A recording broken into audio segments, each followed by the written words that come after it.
네, 감사합니다. 오늘 인정 받을 때라는 제목으로 함께 말씀을 나누고자 합니다. 우리 지난주에 이어서 계속해서 이 사무엘상의 말씀을 나누고 있는데요. 지난주에 이제 왕으로 사울이 왕으로 이제 뽑혔습니다. 제비뽑기를 통해서 하나님께서 사울을 세우고 계심을 무엇보다 분명하게 말씀하셨습니다. 그래서 그 12지파 중에서 베냐민 지파가 뽑혔고, 그 베냐민 지파 중에서도 사울의 또 그 속한 족속이 나와서 결국은 제비뽑기를 통해서 하나님께서 사울을 세우셨음을 분명하게 보여주셨습니다. 그 전에 보면 사울이 아버지의 그 암나기를 찾으러 우연히 나갔다가 자기의 그 사환의 이야기를 듣고 사무엘을 만나고, 뜻하지 않게 사무엘을 만났을 때 사무엘로 하여금 놀라운 이야기를 듣는데, 그것이 어떤 이야기냐면 그 사울이 바로 이스라엘의 왕이 될 것이라는 말이었습니다. 그리고 바로 그 다음날 새벽에 사울은 사무엘로 하여금 기름 부음을 받고 왕으로 이렇게 인정을 받게 됩니다. 그렇지만 사람들에게는 알려지지 않았죠. 그래서 결국 그들이 한 장소에 모여서 제비를 뽑게 됐고, 이 제비 뽑기를 통해서 결국은 사울이 이스라엘의 왕으로 이렇게 등극하게 되었습니다. 그렇지만 우리 지난주에 나누었던 것처럼, 자, 10장 26절 27절 함께 좀 읽어보도록 하겠습니다. 바로 전장인데요. 사무엘상 10장 26절 27절 함께 읽어보겠습니다. 시작. 사울도 기브와 자기 집으로 갈 때에 마음이 하나님께 감동된 유력한 자들과 함께 갔느니라. 어떤 불량배는 이르되 이 사람이 어떻게 우리를 구원하겠느냐 하고 멸시하며 예물을 바치지 아니하였으나 그는 잠잠하였더라. 네, 여기 보면 사울이 하나님께 선택을 받았고 하나님의 은혜를 통해서 많은 지파들 가운데서 특별히 한 사람이 사울이 왕으로 뽑히게 되었습니다. 그럼에도 불구하고 27절에 보니까 어떤 불량배들, 이 불량배는 제가 지난주에 말씀드렸다시피 배교자들, 그러한 뜻으로도 사용된다고 말씀드렸습니다. 그렇게 하나님을 두려워하지 않는 자들이 하나님이 뽑은 사울을 무시합니다. 그래서 그들이 어떻게 이야기했냐면 어떻게 우리를 구원하겠느냐 하고 멸시했다, 이렇게 기록합니다. 그리고 예물도 바치지 않았다. 하지만 사울은 거기에 대해서 잠잠하였습니다. 여러 가지 이유가 있겠지만 아직 사울이 왕으로서 분명한 면모를 갖추지도 못했고, 또 당시 사사 시대를 거쳐서 왕정 시대가 시작은 되었지만 여러 가지로 왕정 시대가 어떠한 것을 의미하는지 그들은 잘 알지 못했습니다. 그들의 욕심을 따라서 하나님 앞에 전쟁에 능한 왕, 그 이스라엘을 언제나 전쟁에서 승리로 이어 줄 수 있는 그런 그 용사인 왕을 요구했지만 그들은 그 왕정이 어떠한 의미를 가지고 있는지 잘 몰랐습니다. 그래서 사울도 왕으로서의 어떤 그 권위가 아직은 서기 전이었습니다. 제비뽑기를 통해서 하나님께서 그를 선택하셨다는 걸 분명히 알긴 했지만 아직까지는 왕으로서 어떤 그 정확한 모습, 권위가 서기 전이었습니다. 그래서 하나님께서는요, 사울을 사무엘로 하여금 기름 붓게 하시고, 그 다음에 왕으로 제비뽑기를 통해서 뽑히게 하시고, 그럼에도 불구하고 인정 받지 못하는 이러한 모습들을 보시면서 하나님께서는 다시금 일하시기 시작합니다. 그것이 오늘 11장에 이어지는 내용인데요. 암몬 사람 나하스가 올라와서 길르앗 야베스에 맞서 진침해 야베스 모든 사람들이 나하스에게 이르되 우리와 언약하자, 그리하면 우리가 너를 섬기리라.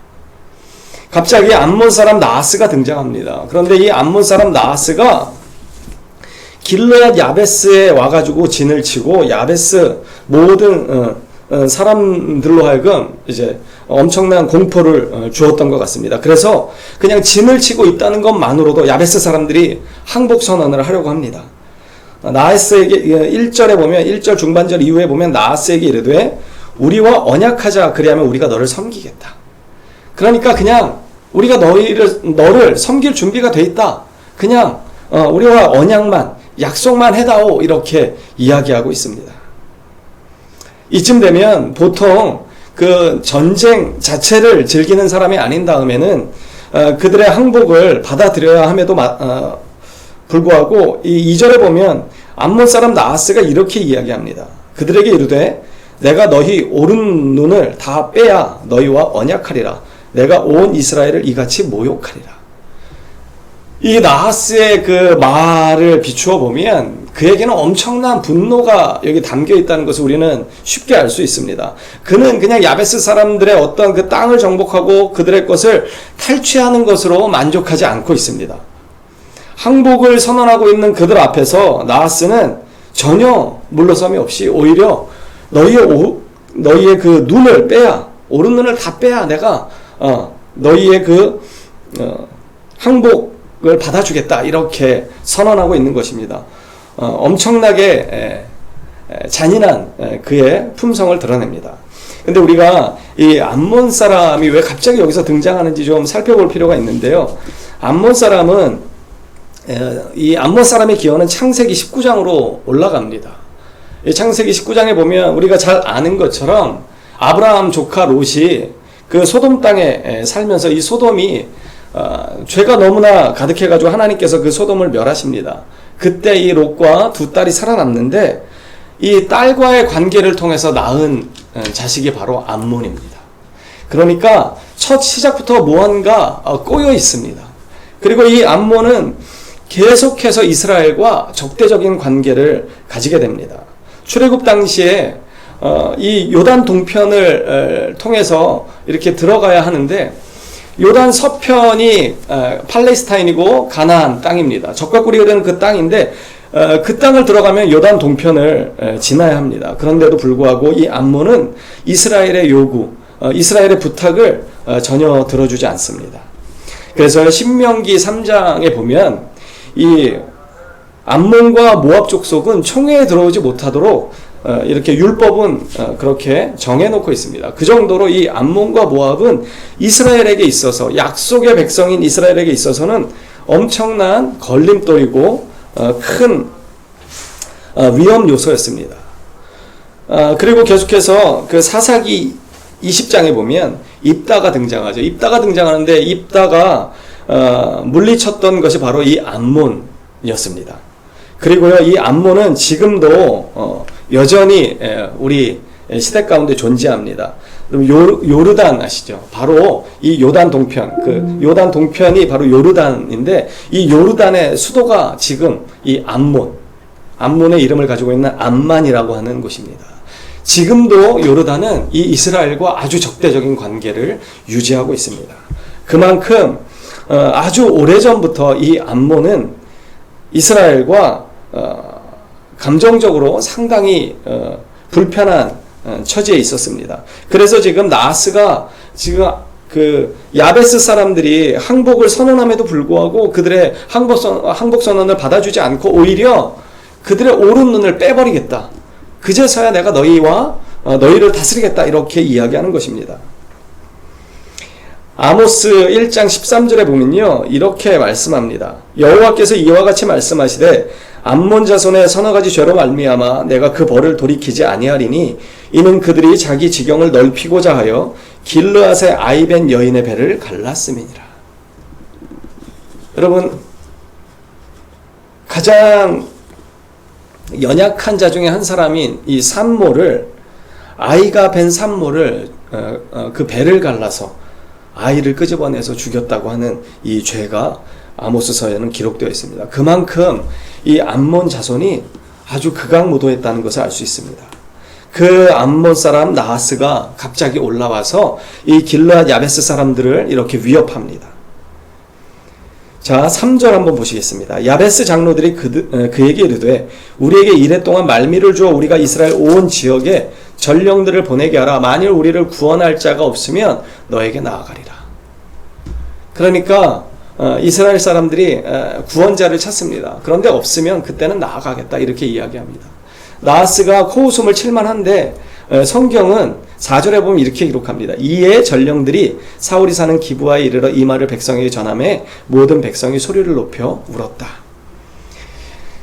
그 길르앗 야베스 사람들은요, 그 사사기 20장에 보면 베냐민의 엄청난 죄악 때문에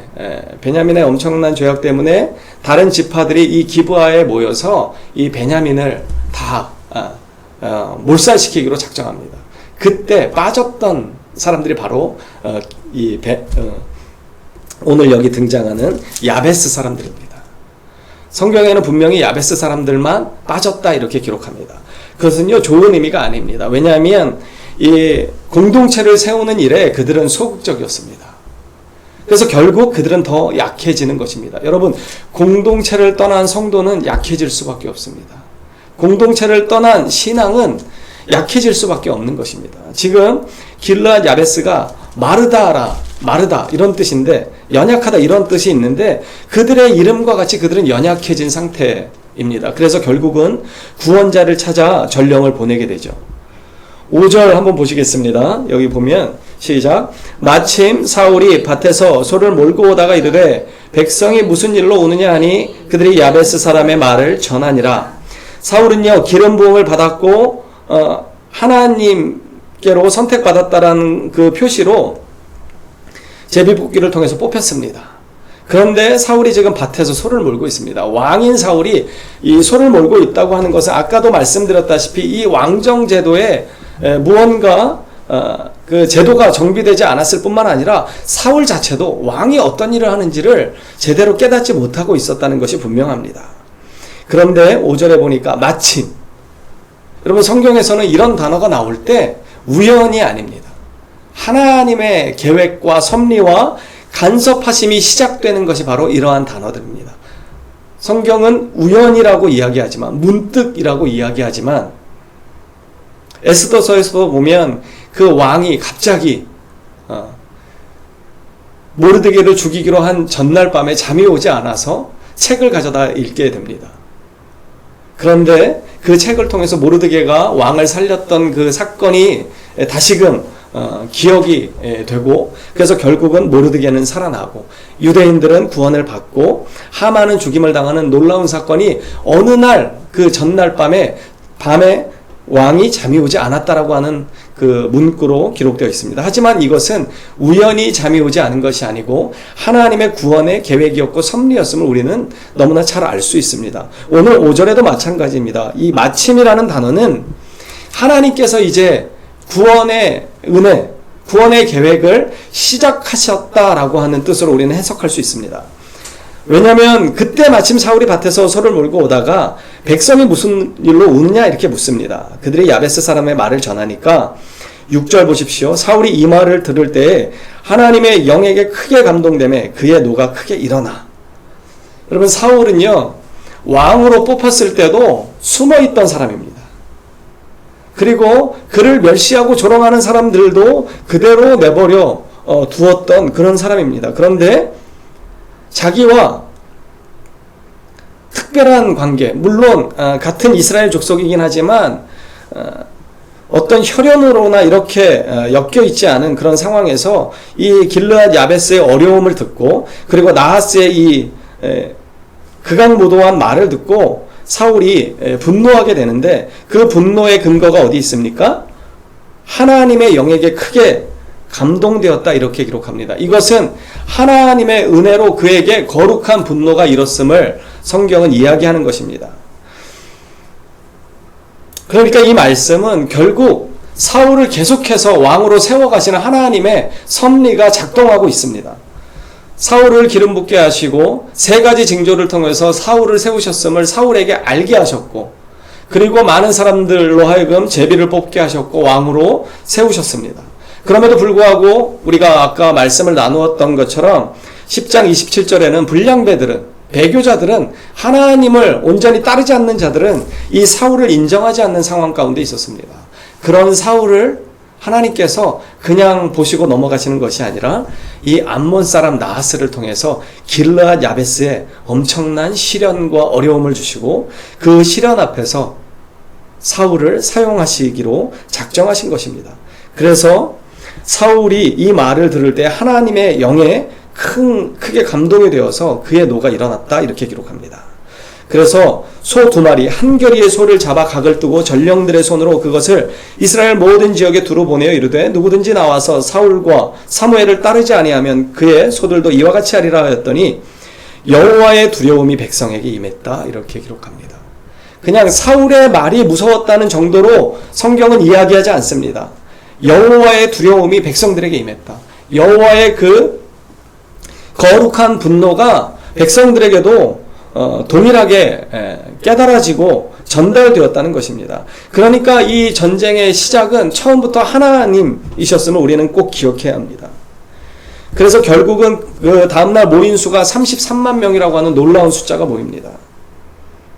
출애굽 당시에 60만 명이 넘는 그 이스라엘이 다 출애굽했던 것을 보면 그 수의 반 정도가 이렇게 이 길르앗 야베스를 구하기 위해서 모였다는 것은 엄청난 일이 아닐 수 없습니다. 이것은 하나님의 구원의 그 계획이 하나하나 실행되고 있음을 우리로 하여금 짐작하게 합니다. 자, 그래서 9절에 길르앗 야베스 사람들이 이제 기다리겠다 이야기하고 9절과 10절에 그렇게 이야기합니다. 그리고 11절에 보면 이튿날 사울이 백성을 세 부대로 3대로 나누고 새벽에 적진한 가운데로 들어가서 날이 더울 때까지 암몬 사람들을 치매 남은 자가 다 흩어져서 둘도 함께 한 자가 없었다. 그러니까 엄청난 그 공을 세우면서 이 암몬 사람들의 모든 그 군인들을 전멸하다시피 했습니다. 그러니까 두 사람이 함께 다니지 못할 만큼 다 죽임을 당했다고 하는 것입니다. 여러분, 이게 가능한 일입니까? 암몬은 지금 준비되어 있었습니다. 길르앗 야베스 사람들뿐만 아니라 이 하나님의 백성인 이스라엘을 모욕하기 위해서 준비된 군인들, 군사들이었습니다. 그런데 사울과 어떤 한 무리들이 가가지고 새벽부터 그 전쟁을 치른다고 해서 그게 승리할 수 있습니까? 여기서 그 오전 내내 정오가 될 때까지 사울이 이룬 이 승리는 오직 하나님의 은혜였음을 우리는 기억해야 합니다. 그런데요, 이 일이 있고 나서 12절의 말씀을 보십시오. 백성이 사무엘에게 이르되 사울이 어찌 우리를 다스리겠느냐 한 자가 누구니까? 지금 사울이 혁혁한 공을 통해서 이 암몬을 완전히 몰아내고 몰살시키다시피 하니까 이제는 모든 사람들이 사울을 왕으로 인정할 수밖에 없습니다. 이것이 하나님의 계획인 것입니다. 그러고 나니까 이들이 아까 10장 27절에 우리가 읽었던 것처럼 어떤 불량배는 이르되 이 사람이 어떻게 우리를 구원하겠느냐고 멸시하며 예물을 바치지 않았던 그들이 도대체 누구입니까? 우리가 잡아내서 그들을 죽이겠습니다 라고 이야기하는 것입니다. 그런데 사울이 13절에 이렇게 이야기합니다. 이날에는 사람을 죽이지 못하리니 여호와께서 오늘 이스라엘 중에 구원을 베푸셨음이니라. 여러분, 오늘 이 13절의 사울의 고백은 놀랍도록 아름답습니다. 자기의 공이 아니라 하나님의 공이었고 하나님의 은혜였고 하나님의 모든 작정이었음을 사울은 알고 있습니다. 그래서요, 이 승리에 도취돼서 사울을 반대했던 자들을 죽이자고 했던 그 무리들의 말을 듣지 않습니다. 그리고 모든 공을 하나님께로 돌리는 이 사울의 아름다운 모습이 오늘 본문에 기록되어 있는 것입니다. 그러면서 14절에 보면 사무엘이 백성에게 말합니다. 오라, 우리가 길갈로 가서 나라를 새롭게 하자.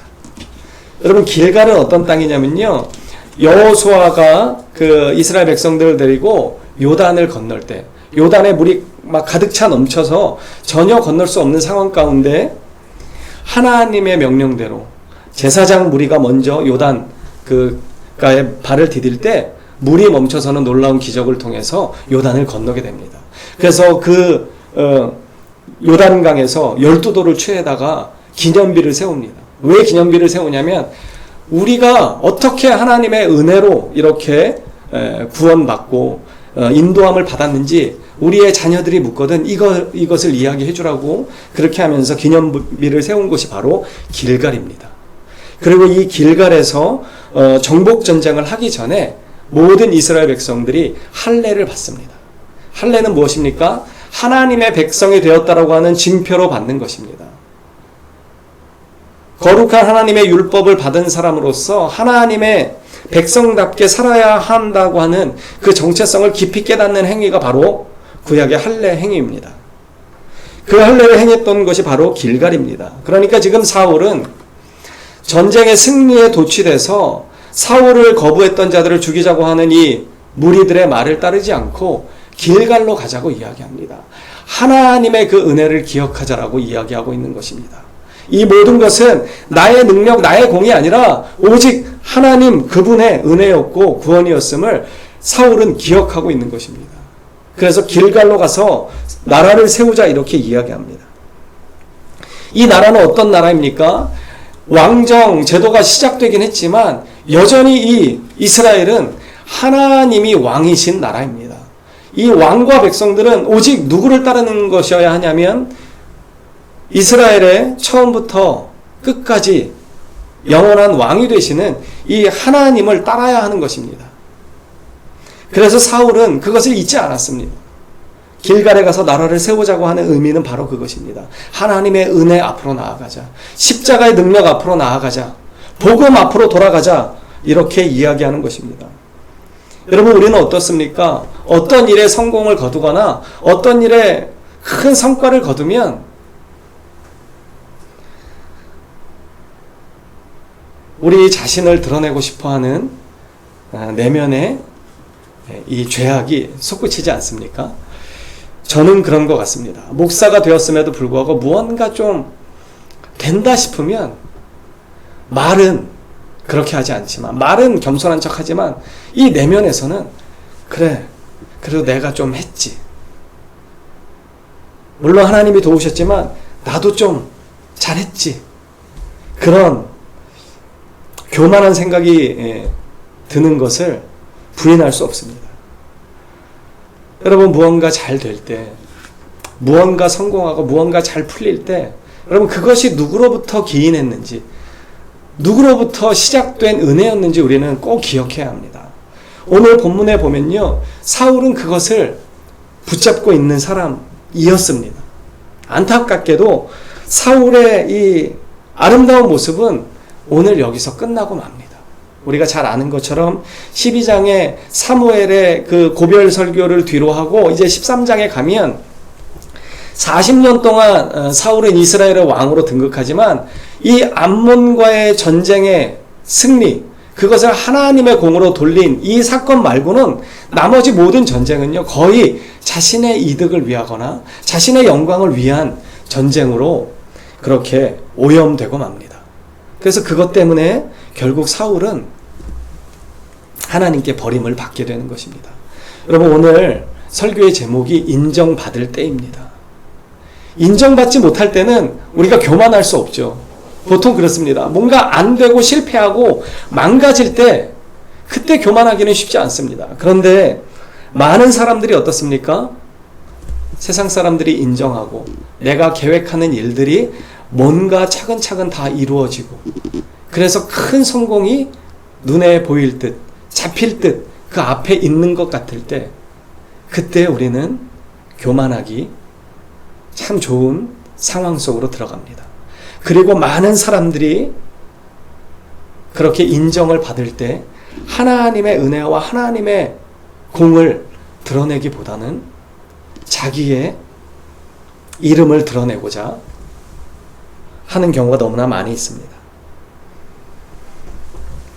여러분, 우리는 인정받을 때 정말 하나님의 은혜로 그렇게 되었음을 고백해야 합니다. 우리가 봉헌 기도를 드리면서 늘 주님 앞에 고백하는 것이 무엇이냐면 우리에게 힘을 주시고 능력을 주시고 환경을 열어주셔서 우리로 하여금 일할 수 있게 하시고 소득을 얻게 하신 그 주님께만 감사하는 그 믿음을 주님이 기억해 달라고 그렇게 제가 기도합니다. 여러분, 우리가 가지고 있는 모든 것들은 누구로부터 시작되었습니까? 하나님께로부터 시작되었습니다. 지금 당장이라도 하나님이 손바닥을 엎으시면 우리는 이 땅에서 그냥 생명을 멈출 수밖에 없는 것입니다. 그런데도 불구하고 하나님께서는 어제나 오늘이나 동일하게 오늘 이 거룩한 아침에 우리로 하여금 생명을 허락하시고 이 예배를 함께 드릴 수 있도록 은혜를 주시는 것입니다. 예배를 드리는 것도 하루하루 살아갈 수 있는 모든 것도 하나님의 은혜요, 하나님의 공로요, 하나님의 사랑임을 여러분 우리는 기억하고 인정하고 그래서 주님 앞에 찬양을 올려드려야 합니다. 그런데 많은 크리스찬들도 그렇게 하지 못할 때가 많이 있습니다. 열왕기하 20장에 보면요, 우리가 너무나 잘 알고 있는 히스기야 왕이 병을 듣고 병이 들었는데 그가 하나님 앞에 낫을 벽을 향하여 기도합니다. 그때 하나님께서 이사야 선지자를 통해서 다시금 회복을 선포하십니다. 그리고 해시계가 뒤로 물러나는 기적도 보여주십니다. 그런데 열왕기하 20장에 보면 이 바벨론의 왕 그 브로닥 발라딘이라고 하는 이 왕이 당시에 바벨론이 상당히 강성한 국가였거든요. 그 브로닥 발라단이 히스기야가 병들었다함을 듣고 편지와 예물을 그에게 보냅니다. 그런데 히스기야가 그 사자들의 말을 듣고 자기 보물고에 금은과 향품과 보배로운 기름과 그의 군기고와 창고의 모든 것을 다 사자들에게 보였는데 왕궁과 그의 나라 안에 있는 모든 것 중에서 히스기야가 바벨론의 사자들에게 보여주지 아니한 것이 없었다라고 성경은 기록합니다. 그런데 이게 왜 문제냐면 그 열왕기하 20장 15절에 보면 이사야가 이렇게 묻습니다. 그들이 왕궁에서 무엇을 보았나이까? 히스기야가 대답합니다. 내 궁에 있는 것을 다 그들이 보았나이다. 나의 창고에서 하나도 보이지 아니한 것이 없나이다. 솔로몬은 그렇게 대답합니다. 그런데 이사야가 히스기야에게 여호와의 말씀을 들어서서 이렇게 하면서 17절에 보면 여호와의 말씀이 날이 이르리니 왕궁의 모든 것과 왕의 조상들이 오늘까지 쌓아두었던 것이 바벨론으로 옮긴 바 되고 하나도 남지 아니할 것이요 또 왕의 몸에서 날 아들 중에서 사로잡혀 바벨론 왕궁에 환관이 되리라 하셨나이다. 이렇게 저주를 선포합니다. 같은 본문인 역대하 32장에 보면 더 이 부분에 대해서 자세하게 설명하고 있는데 역대하 32장 24절에 보시면요, 우리 한번 좀 찾아보겠습니다. 좀 앞으로 쭉 넘기시면 역대하 32장입니다. 역대하 32장 제 성경으로 700페이지 정도에 나와 있네요. 구약성경 700페이지 역대하 32장 24절 25절 한번 읽어보겠습니다. 24절 25절 시작. 그때에 히스기야가 병들어 죽게 되었으므로 여호와께 기도하매 여호와께서 그에게 대답하시고 또 이적을 보이셨으나 히스기야가 마음이 교만하여 그 받은 은혜를 보답하지 아니하므로 진노가 그와 유다와 예루살렘에 내리게 되었더니 그리고 27절 보십시오. 히스기야가 부와 영광이 지극한지라 이에 은금과 보석과 향품과 방패와 온갖 보배로운 그릇들을 위하여 창고를 세우고 이렇게 히스기야의 그 이 행위를 역대하에서는 교만함으로 이렇게 이야기하고 있습니다. 히스기야가 왜 그랬습니까? 히스기야가 자신의 무언가 일들이 잘 되고 있을 때 하나님께 공로를 돌려드리지 않은 것입니다. 역대하 32장 31절에 보면 그러나 바벨론 방백들이 히스기야에게 사신을 보내어 그 땅에서 나타난 이적을 물을 때 하나님이 히스기야를 떠나시고 그의 심중에 있는 것을 다 알고자 하사 시험하셨더라 이렇게 기록합니다. 그러니까 그냥 사신들에게 보여주는 이 행위는 간단한 것 같아 보이지만 자기의 공로, 자기의 이름을 드러내고자 하는 히스기야의 그 잘못된 죄악의 그 본질을 하나님이 꿰뚫어 보시고 그것을 시험하고 계셨다는 것입니다. 이것 때문에 이 히스기야가 그렇게 종교개혁을 통해서 하나님 앞에 큰 영광을 돌렸음에도 불구하고 그의 아들인 므낫세는요, 성경의 기록에 보면 이스라엘 역대 지략에 이렇게 악독한 왕이 없었다라고 기록하고 있습니다.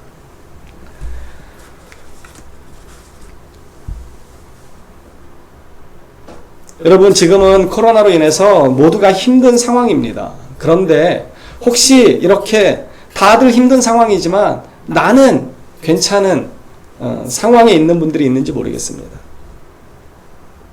이렇게 어려운 상황이지만 그럼에도 불구하고 나의 삶은 큰 어려움이 없이 그럭저럭 괜찮은지 모르겠습니다. 그럼 그렇다면 그것이 바로 주님의 은혜입니다. 물론 어려운 것도 주님의 은혜이지만 여러분, 특별히 우리가 어려울 때는 겸손해지기가 참 수월합니다. 하지만 우리가 뭔가 잘 될 때, 형통할 때, 그때 우리는 넘어지지 않으려고 애써야 합니다. 어떻게 하면 넘어지지 않을 수 있습니까?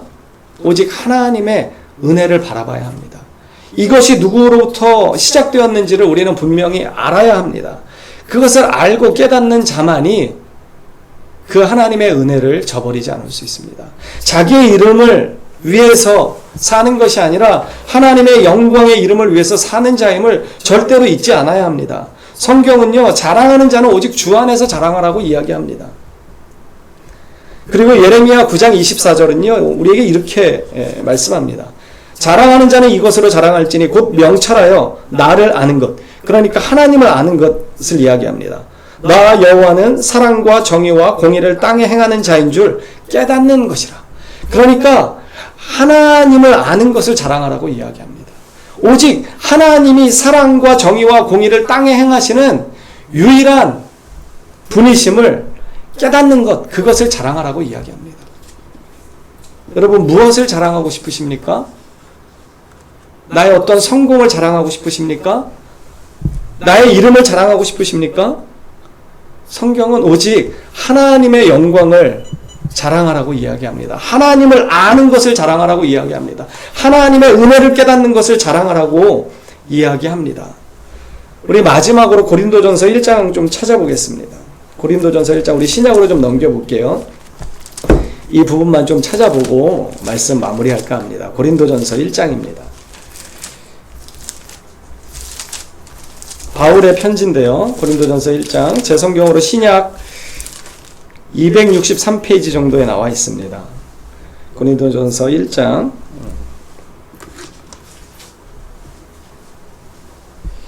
자, 27절, 28절, 29절 우리 좀 천천히 함께 좀 읽겠습니다. 고린도전서 1장 27, 28, 29절입니다. 시작. 그러나 하나님께서 세상에 미련한 것들을 택하사 지혜 있는 자들을 부끄럽게 하려 하시고 세상에 약한 것들을 택하사 강한 것들을 부끄럽게 하려 하시며 하나님께서 세상에 천한 것들과 멸시받는 것들과 없는 것들을 택하사 있는 것들을 폐하려 하시나니 이는 아무 육체도 하나님 앞에서 자랑하지 못하게 하려 하심이라. 아멘. 하나님이 연약한 것들을, 부족한 것들을, 쓸모없는 것들을 택하셔서 하나님의 백성 삼으시고 구원의 은혜를 주셨다는 것을 이렇게 다른 단어로 바울은 표현합니다. 그러니까 제발 자랑하지 말라는 것입니다. 고린도 교회에 어떤 문제가 있었냐면 영적인 열광주의였습니다. 그러니까 영적으로 자기네들이 뛰어나다는 것이죠. 그래서 내 기도는 다르고 나의 방언은 다르고 나의 그 예언의 은사는 다른 누군가보다 뛰어나다는 것입니다. 그래서 그들이 자기네들끼리 뭉치고 팔을 짚고 교회를 방해하는 이러한 일들을 계속해서 저질렀습니다. 그럼 그들을 향해서 바울은 뭐라고 이야기하냐면 하나님이 우리를 어떻게 선택하셨는가? 너희는 어떤 자들인가? 아무 가능성 없고 쓸모없는 자들을 선택하셔서 우리를 그렇게 새롭게 하시고 세워주셨다. 이렇게 한 이유가 무엇인가? 어느 누구도 자기 자신을 의지하지 않고 자기 자신을 자랑하지 않고 오직 하나님의 은혜였음을 고백하게 하기 위한 하나님의 계획이라고 바울은 이야기합니다. 그러니까 제발 잠잠하라는 것입니다. 그러면서 그 31절에 이 말씀을 기록하고 있는 것입니다. 자랑하는 자는 주 안에서 자랑하라 함과 같게 하려 함이라.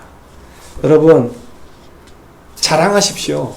근데 나를 자랑하지 마시고 나를 지금까지 살게 하시고 인도하시고 나에게 영원한 생명을 위해서 그 하늘 보좌를 아끼지 않고 내버리신 예수님을 자랑하십시오. 하나님의 영광을, 십자가의 은혜와 능력을 자랑하십시오. 우리가 그것만을 의지하고 그것만을 자랑할 때 우리의 삶이 변질되지 않습니다. 우리의 삶이 죄로 오염되지 않습니다. 여러분, 언제 죄로 오염됩니까? 바로 우리가 선거 같은 느낌을 받을 때입니다. 뭔가 성공한 것 같은 느낌을 받을 때, 세상 사람들로부터 인정받기 시작할 때, 그때가 유혹의 시작되고 있음을 기억하십시오.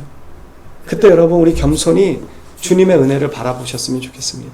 십자가의 능력을 바라보셨으면 좋겠습니다. 마지막으로 제가 이 말씀을 읽어드리겠습니다.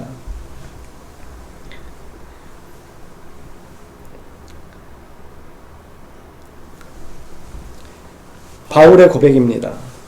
내가 나 된 것은 하나님의 은혜로 된 것이니 내게 주신 그의 은혜가 헛되지 아니하여 내가 모든 사도보다 더 많이 수고하였으나 내가 한 것이 아니요 오직 나와 함께 하신 하나님의 은혜로라. 이 믿음의 고백이 우리의 삶 가운데 지속되기를 주님의 이름으로 축복합니다. 축도하겠습니다.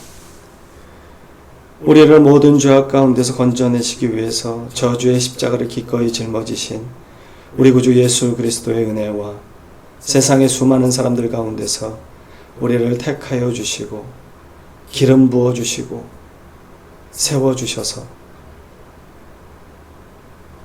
이 땅에서의 삶 가운데 영원한 하나님의 나라를 바라보고 주님의 영광을 찬양하게 하시는 우리 하나님 아버지의 지극히 크신 사랑하심과 성령 하나님의 내주하시고 교통하시고 충만케 하시는 역사가 이제 하나님의 말씀을 듣고 어떤 상황에서도 자만하지 않고 교만하지 않고 그것이 오직 하나님의 은혜였음을, 하나님의 사랑이었음을, 하나님의 도우심이심을 깊이 깨닫고 오직 하나님께만 찬양하고 하나님께만 감사하며 하나님의 이름을 높여 올려드리기를 원하는 우리 작은 예수교회 위에 성도들 위에 삶의 터전들 위에 이 예배 가운데 함께하는 모든 이들 위에 이제로부터 영원토록 함께 있을지어다. 아멘.